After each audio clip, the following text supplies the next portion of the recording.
আচ্ছা আমি এত পড়ালেখা করে আসছি, আমিও তো চাকরি করতেছি, তাহলে আমি এটা কন্ট্রিবিউট করবো কেন বা আমি একটা স্যাক্রিফাইস করবো কেন? মেয়েরা লেখাপড়া করলে সাধারণত ওদের ইন্ডিপেন্ডেন্ট হতে চায়। আমি যদি ভালো একটা পজিশনে যাই, আমার মনে হয় যে তখন আমার মধ্যে, আমার পার্টনারের মধ্যে কম্প্রোমাইজিং এর একটা কম্পিটিশন চলে আসে। একটা মেয়ে যখন একটু শিক্ষিত হয়ে যায় তখন মেবি সে একটু ওভার কনফিডেন্ট হয়ে যায় সাংসারিক লাইফে, বা একটু কন্ট্রিবিউট কম করতে চায়, বা ভাবে যে আচ্ছা আমি এত পড়ালেখা করে আসছি, আমিও তো চাকরি করতেছি, তাহলে আমি এটা কন্ট্রিবিউট করবো কেন বা আমি একটা স্যাক্রিফাইস করবো কেন? কারণ আমরা যেমন আমাদের মা দাদি নানিদের দেখেছি যেইভাবে তারা সংসারে ব্লেন্ড হয়ে যায়, মানে যেরকম টাঙ্গের সংসারের প্রয়োজন ওইভাবে ব্লেন্ড হয়ে যাচ্ছে বা ওইভাবে কন্ট্রিবিউট করতেছে, আমরা হয়তো বা ওইভাবে সংসারে ওই স্যাক্রিফাইস বা অ্যাডজাস্টের ব্যাপারগুলো মনে হয় আমাদের নেই।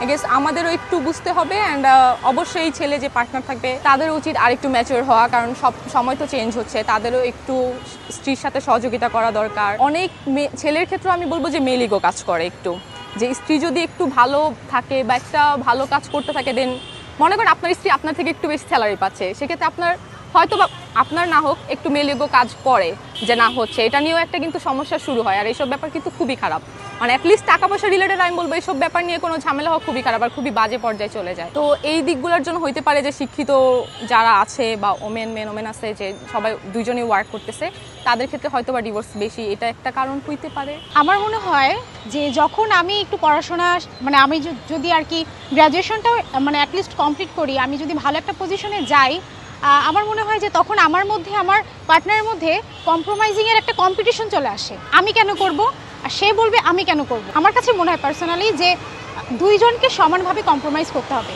তাহলে পরকীয়টাও হবে না, আবার পাশাপাশি হচ্ছে সংসারটাও ঠিক রাখতে মানে থাকবে। মাঝে মধ্যে ফ্যামিলির কিছু ইন্টারনাল মানে ব্যাপার থাকে যেগুলো আসলে পরকীয়াতে হেল্প করে। যেমন আমার কিছু ফ্যামিলিতে আছে যে গার্ডিয়ান থাকে না, বিয়ে হয় হচ্ছে ফ্যামিলি মানে রিলেশন করে বিয়ে হয়, অ্যারেঞ্জ ম্যারেজ হয় না। তো রিলেশন করে বিয়ে হলে ব্যাপারটা হয় কি যে গার্ডিয়ান কোনো কিছুতেই কিছু বলতে পারে না, হস্তক্ষেপ করতে পারে না, মেয়েকে একটা শাসন করবে বা ছেলেকে একটা শাসন করবে, ওই ব্যাপারটা কিন্তু থাকে না। তো ব্যাপারটা হচ্ছে যে এখানে সব কিছুরই একটা মিশ্র ব্যাপার আছে। শুধু যে শিক্ষিত ব্যাপারটা তো অবশ্যই আছে, কারণ ওই যে আমরা দেখতেছি এখন ফেমিনিস্ট কিন্তু প্রচুর প্রচুর ফেমিনিস্ট, আবার ছেলেরা অ্যান্টি ফেমিনিস্টের দিকেও মানে ঝুঁকতেছে।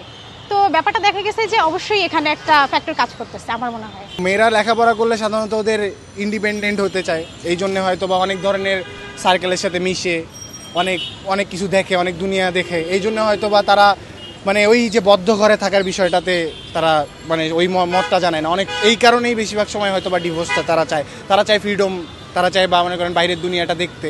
সাধারণত শিক্ষিত হলে মানুষ ওই যে চাকরি বাকরি করে, তারা তো তখন ওই সংসার কেন্দ্রিক থাকে না, পরিবার কেন্দ্রিক থাকে না। আমি এটা অধিকাংশই দেখছি যে যারা ওই চাকরি করতেছে তারা তো নিজের ফ্যামিলিকে সময় দিতে পারতেছে না, তারা ওই সার্কেলের সাথে যে চাকরির কলিগদের সাথেই বেশিরভাগ থাকতেছে, তাদের কাছ থেকেই কিছুটা ইনফ্লুয়েন্স হয় ইন্ডিপেন্ডেন্ট হওয়ার জন্যে।